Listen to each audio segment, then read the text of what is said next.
ज्ञान की पराकाष्ठा जो है बताई गई है रामायण के अनुसार।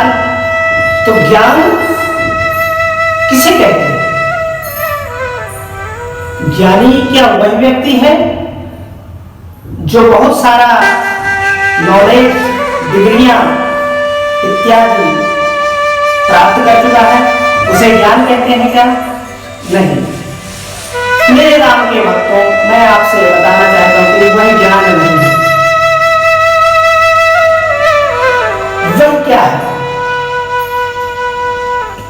वह विद्वान तो व्यक्ति हो सकता है जिसको किताबी ज्ञान है, जिसको डिग्रियां प्राप्त है।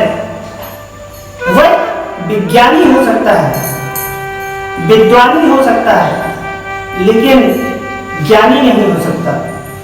क्यों? क्योंकि ज्ञान की पराकाष्ठा हमारे कर्मों से पता चलती है। और ज्ञानी किस प्रकार का होना चाहिए? तो ज्ञान मान जहां एको नाही, देख ब्रह्म समान सब माही, काहे तात सो परम विरागी, तेरे सम सिद्धि तीन गुण त्यागी। तो ज्ञानी किसको बताया गया कि ज्ञान मान जहां एको नाही, मतलब जिस व्यक्ति को ज्ञान का मान मतलब अभिमान, घमंड, अहंकार नहीं है, वही वास्तव में ज्ञानी है। और उसके अंदर और क्या चीजें होनी चाहिए? प्रथम तो यह हो गया कि ज्ञानी कौन है? जिसको ज्ञान का अभिमान नहीं है, अपनी विद्वत्ता का अभिमान नहीं है, वो ज्ञानी के प्रथम श्रेणी के प्रथम लक्षण। द्वितीय लक्षण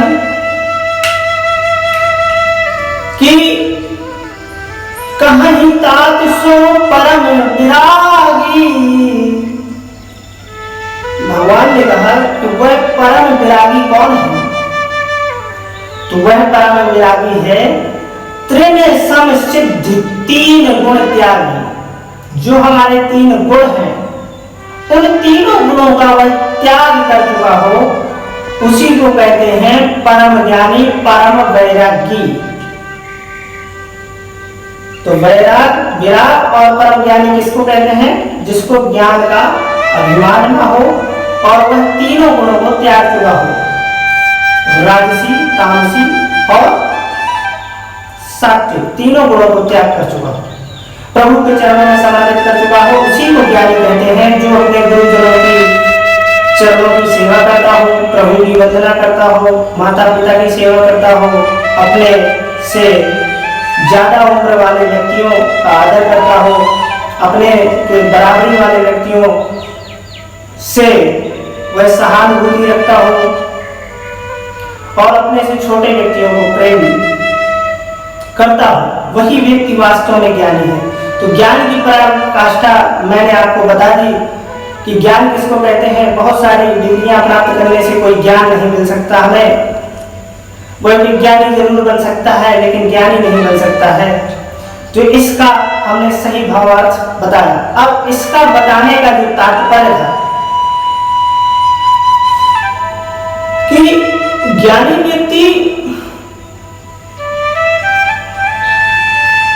का कारण इस मनुष्य जीवन में क्या फर्क पड़ता है ज्ञानी व्यक्ति से? तो ज्ञानी होने का कारण यह है कि हमारे जीवन से दुखों का पूरी तरह से समाप्ति हो जाना, दुख पूरी तरह से समाप्त हो जाना। दुख कितने प्रकार के होते हैं? दैहिक, दैविक, भौतिक, तापा, 3 प्रकार के दुख बताए गए। राम राज्य का भूमि व्यापार, श्री रामचंद्र जी के राज्य में ये तीनों दुख किसी भी व्यक्ति को नहीं होते। तो हमने बताया आपको कि श्री रामचंद्र जी के चरणों में भक्ति करने वाले व्यक्तियों को वैसे भी दुख नहीं होता है, लेकिन फिर भी यदि कोई दुखी है तो हम उसका रास्ता बता रहे हैं आपको कि दुख 3 प्रकार के होते हैं और वह मेन होते किस लिए हैं? क्योंकि वह होते हैं व्यक्ति की अज्ञानता के कारण। और जब व्यक्ति के अंदर अज्ञान रहेगा तब क्या होगा कि उसके अंदर अभिमान रहेगा। तो अभिमान रहेगा तो क्रोध आएगा, तो क्रोध पाप का मूल है, तो पाप मूल अभिमान। जब अहंकार रहेगा तो पाप होगा और क्रोध होगा आएगा तो पाप होगा। तो हमने बताया इसमें कि अब क्रोध को कैसे समाप्त करें। तो क्रोध से पहले आपको मोह को समाप्त करना पड़ेगा। मोह सकल व्याधिन कर मूला, तिन्हते पुनि उपजहि बहुसूला। काम बात कप लोभ अपारा, क्रोध प्रीत नित छाती जारा। तो श्री रामचंद्र जी ने बताया, रामायण में बताया गया कि जो पाप का मूल है वो मोह है, ममता। अब एक ममता और मोह में अंतर क्या होती है? ममता जो है माँ के अंदर रहती है और मोह जो है सभी के अंदर रहता है। तो जो मोह है वह व्यक्ति को ग्रसित कर लेता है माया जाल में। तो माया जो होती है वो बहुत ही एक ऐसी चीज है जिसको आप समझ नहीं सकते। माया से व्याप्त व्यक्ति कभी भी ज्ञान की बातें सुनना पसंद नहीं करता। वह ये समझता है कि मैं और मोह, तोड़ मैं माया, यही सभी जीव बंधे हुए हैं इसी से कि यह तेरा है, यह मेरा है। तो जही बस की ने जीव निकाया, तो इसी के बस में है सभी जीव। तो बताया गया कि उनके लिए माया से छुटकारा पाने के लिए क्या करना चाहिए? तो सर्वप्रथम हमें जो है भगवान के चरणों में अपना शीश नमन करना चाहिए। उसके बाद भगवान का भजन करना चाहिए, भगवान का ध्यान करना चाहिए, उनकी कथाओं में अपना मन लगाना चाहिए। अब मोह से भी बड़ा क्या है? तो मोह से भी बड़ा आता है आपका चंचल मन। तो पहले क्या हो गया? पहले हो गया सर्वप्रथम जो है लोभ,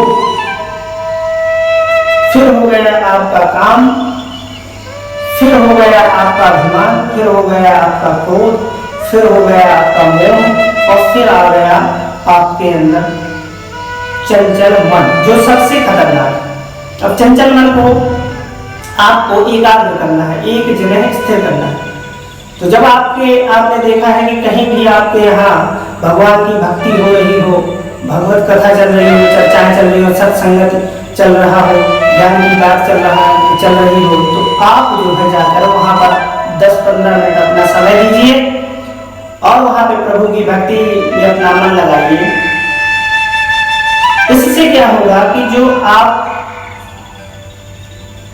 एक पानी के समान, आपके अंदर मन जो है पानी के समान है, तो आप उसको क्रोध उसको गर्म करता है, ये सारी चीजें उसको गर्म करती हैं, तो वह भाप भर के उड़ने लगता है।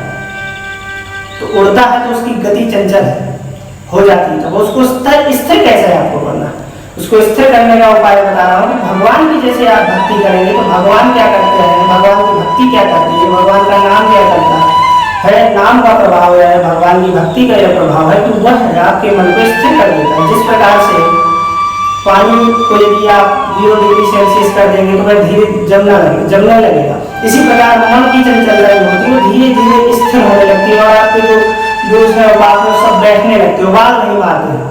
तो जब वो अंतर्मुख की तरफ आप मोड़ दोगे अपने मन को, तो बाह्य मुख की तरफ अभी है आपकी मन और बुद्धि। तो जब भगवान की भक्ति आप करेंगे तो आप खुद ही स्वयं देखिए करके आपने कभी भी उदाहरण में दे रहा हूँ, आपके यहाँ कभी भगवान की कुछ भी भगवान की कथा हो रही हो, कार्यक्रम हो रहा, छोटी से छोटी सत्यनारायण भगवान की कथा हो रही, सर्वप्रथम आपको लगेगा कि हम यह कथा क्यों कर रहे हैं, हमारा इससे नुकसान होगा, इतने रुपए का नुकसान हो जाएगा, एक दिन की जॉब का नुकसान हो जाएगा, तो मेरा इतना नुकसान होगा तो मैं क्यों करूं। लेकिन जब आप देखेंगे, जब आपने मन बना लिया और भगवान की भक्ति में आप लीन हो गए और आप श्री सत्यनारायण भगवान की कथा या कोई भी कथा करने लगे, उसके बाद जो आपको सुख प्राप्त होगा वो परम आनंद सुख मिलता है।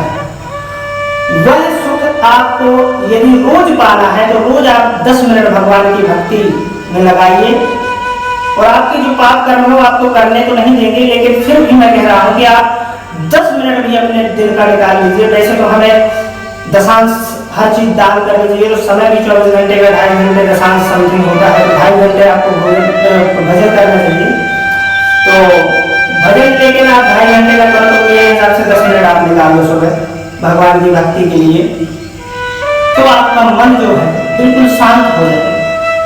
जिस प्रकार से जब तक आप जो भक्ति नहीं करेंगे, कोई भी सपेरा है, आप हैं सपेरा, आपका मन है नाम, अब आपको नाम को पकड़ना है तो क्या करेंगे आप, बीन बजाएंगे सर्वप्रथम। अब बीन नहीं यदि आप बजाते हैं, यदि बीन नहीं बजाएंगे तो वो सपेरा निकलेगा कैसे, तो आपको भगवान की भक्ति रूपी बीन बजाना है। तो जैसे ही आपका मन आपके कंट्रोल में आता है तो सर्वप्रथम सांप के विष वाले दांत आपको तोड़ देना है। सर्वप्रथम वह जो चंचलता है जिसके कारण उसके अंदर काम, क्रोध, लोभ, मोह, इन चारों विष रूपी दांतों को उसके तोड़ देना है आपको। जब आप